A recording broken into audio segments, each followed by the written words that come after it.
industrial revolution is really about the unprecedented networking of humans and machines. And what's interesting about the fourth is just how fast this is happening. And it's predicated on the back of very powerful computers now that we're seeing every year become more capable, roughly a doubling of capability. And what that means today is that in just 15 years' time, we will have access to computers that are 1,000 times more powerful than the ones that we're using today. But the fourth industrial revolution matters for businesses beyond manufacturing because it's about those fundamentals of productivity and competitiveness. So many companies, small companies as well, are using digital tools and they're finding new ways of doing things that help reduce costs. Digitisation in the future will increasingly be about being remotely connected, being able to collaborate in real time with people on the other side of the planet, being able to remotely engage, for example, to solve problems, or indeed for the technology in conjunction with artificial intelligence to be able to diagnose in advance of problems going wrong with a machine. But I think for me the big one is that digital technology enables new ways of thinking about your business, actually enabling new business models. There are some serious risks for businesses doing nothing, and there are some very high-profile examples of that. If you think about a company like Kodak, the world leader in film photography that missed the digitization of that sector. But I think the challenge is how do you turn it into an opportunity? How do you embrace today? So getting going with industrial digital technology doesn't mean necessarily an end-to-end investment in technology at high cost. Taking a pilot step to develop the skills to build confidence and competence, I think, is key.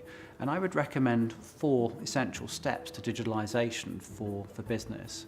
The first of those is to think about data, how important that is and where to put that, where to access that.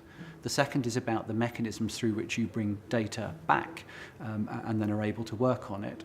The third is cybersecurity and thinking about the safety of your data, either in your business or in transit. And the fourth is data services, thinking more about how you can not just extract but exploit data for your business. What we can also see is that those countries that are making progress have got levels of government intervention that have been quite helpful. In France, the Industrie du Futur initiative is helping co-invest between government and manufacturing plants in machinery upgrades. So I think there's recognition that there's a collaboration needed.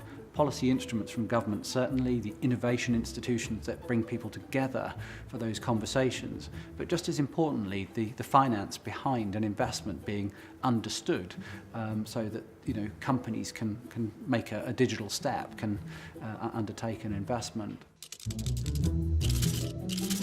Brexit is the new dynamic that we face. I'm encouraged by government responding with an industrial strategy that will certainly help. But I think what's key is that we continue to look at our competitiveness, our productivity. I think that is increasingly going to be enabled by digital tools, and indeed in some sectors like agriculture and food and beverage, it may well be that the tipping point, the point at which automation makes more sense, we might reach sooner. We've got fantastic computing capability, fundamental research and deployment.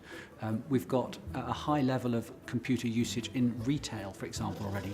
On the third industrial revolution, you could argue we largely missed out on investing in automation, but I think this is the opportunity that presents itself with investment in technology and skills, in thinking about our leadership and ambition. Those things come together to represent a great opportunity for us to lead in a Brexit Britain, in a global fourth industrial revolution.